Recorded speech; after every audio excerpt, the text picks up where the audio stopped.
We're off to the Foundry to do some climbing, so it'll be interesting to see how that works, with bouldering and top rope. Let's see how it goes, so I've got my hands ready to go. I've had my physio today. What can go wrong? Nothing. My name's Ian Trundle. I'm 54 years old, 55 very shortly. I had a stroke in May, so many moons ago, but we're actually looking to recover now, and I was completely numb down the right hand side of my body, so I don't have much movement and much power down my right hand side. My left hand side is completely fine. So all the activities that rely on my right hand side are painful, shall we say, and tricky, but we are getting there. So in my 20s I used to climb quite a lot, so I had some friends that I used to climb with very regularly, probably once a week. We go down there, do indoor climbing at the Foundry. I think I climbed outdoors a few times, but not very many, but mainly it was indoor climbing, bouldering, the like. I got quite good at the climbing. I'd like to think I was moving towards the climbing up some of the more tricky routes. I had climbing shoes, I had climbing everything, all the gear, but I stopped climbing probably in my mid-20s, late 20s. I'm Ben Conway, I instruct at the Foundry and on the committee for Climbing for All, which is how I met all of you lovely guys at Steps. For Climbing for All, I started working with Helen. She teaches at a school called Hilltop, and she just brought a couple of her little ones along. I think Jack, who was 16, and Chloe, who was 12, and I really enjoyed working with them.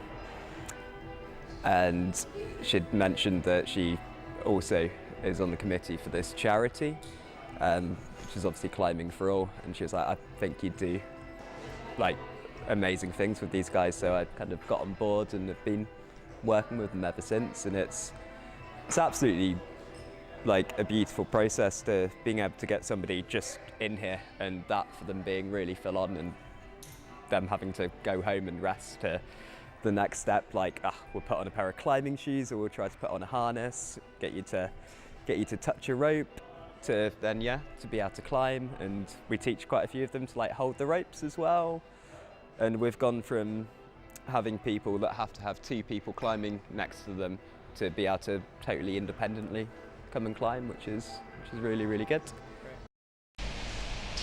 Hi, my name's Sheffield. I'm lead occupational therapist for Steps Rehabilitation unit here in Sheffield. So seeing somebody engaged in any physical activity is a really important part of our assessment process. So by watching Ian on the climbing wall, we've been able to sort of highlight areas that we might want to work on, as well as areas of strength, so that we can bring that back as information for the physios within the team. They can incorporate that into their exercise and rehabilitation programs, and it will give some context for Ian as well as to why we're asking to repeat those movement patterns. Climbing for people of kind of any abilities, quite a big boundary, because obviously one of the only fears you're born with is kind of the fear of falling, and you have so many people that are afraid of heights, so just for somebody to get into it, it's really scary. So taking any kind of young people with any type of mental or physical disability and getting them to get to the top of all of the walls is just absolutely amazing, and it's really, really good for kind of their mental well-being. And we use it quite often as well, as if people have like with Ian, who has a big weakness on one side of his body, to start building up all of the various muscles. So it's and it's a really nice community, so everyone's friends, and 12 weeks to be climbing is amazing. I think I've seen people, and I know people that have had injuries, and they wouldn't even dream of climbing so quickly. I think for me, to be out there, harnessed up, actually working and climbing, under my own power partly, was a real experience. Actually, I really enjoyed it. So I didn't expect to be doing that at all. The other good thing is just seeing people in really different environments doing really different activities. Outside of a rehab unit, it's more real life, if you like, and it's not just about their physical movement. So we've been able to see something around Ian's problem-solving abilities, what his mood has been like, how he's responding to information about how his level of ability has changed since his stroke. So we found out a lot of information that really feeds into all aspects of the rehabilitation programme that we can work on positively to keep him motivated to improve and move on. It's great to go back to Foundry. I mean, Foundry is a really exciting place actually, with a number of different climbing walls, different levels of climbing. I got reasonably good. I was always an indoor climber before. I think we found some limitations ourselves when we went, but I really enjoyed the experience. It's great to be there. I think just using Ian as an example, he's already been identifying with ourselves and the guys from Climbing for All about how it would work better next time, and how we can improve that experience, and that improves the way that we work with Climbing for All to increase the numbers of people that would be appropriate for that environment and that activity. So you can see already that kind of like Ian's really engaged with it, wants to go back, but actually we can perhaps share some skills and knowledge. So if we had somebody with a greater level of need, we would understand more and be able to support Climbing for All to meet those people's needs as well. For me, definitely some limitations, but I definitely want to do it again.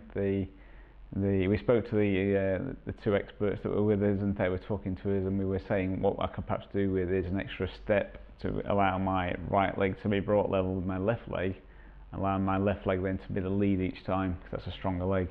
If I can do that, great. I can't lift my right leg above my left leg, so I think that for me it was a limitation when we did it. So I think other than that, definitely want to do it again. We mostly just do climbing, but quite a lot of the guys go to the same school and do various other activities. Like they do kind of like an X Factor singing style competition, which is like really nice, and have lots of like parties, and we have like quite a lot of meetings, but we have a few get-togethers and all of that, and it's just all very nice and relaxed, and just really good for everyone to be able to socialise. I think what I really enjoyed about it was often within a rehabilitation setting, when you're working with a client, you're quite often asking them to do something, and actually it was really nice to do something alongside Ian. So it felt like a real joint activity. It was something that we achieved together, and I felt a sense of achievement as well, and that just gave us a real shared experience, and I think that can make a real positive difference to our therapeutic relationship in getting to know each other and working alongside each other. I think it's been great, so in terms of the progress so far, my power in my right hand is coming back now. I think I'll be able to do more and more. I would love to cycle again, in terms of proper mountain biking. I've got a nice mountain bike. We've been doing some of that downstairs in the gym. So if I can do some more of that. The rowing machine, I used to love to do the rowing machine, so I definitely want to do more of that, but it's my exhaustion rate at the moment. I think if we can find a way that I can do things in small doses, I would love to do all that type of routine.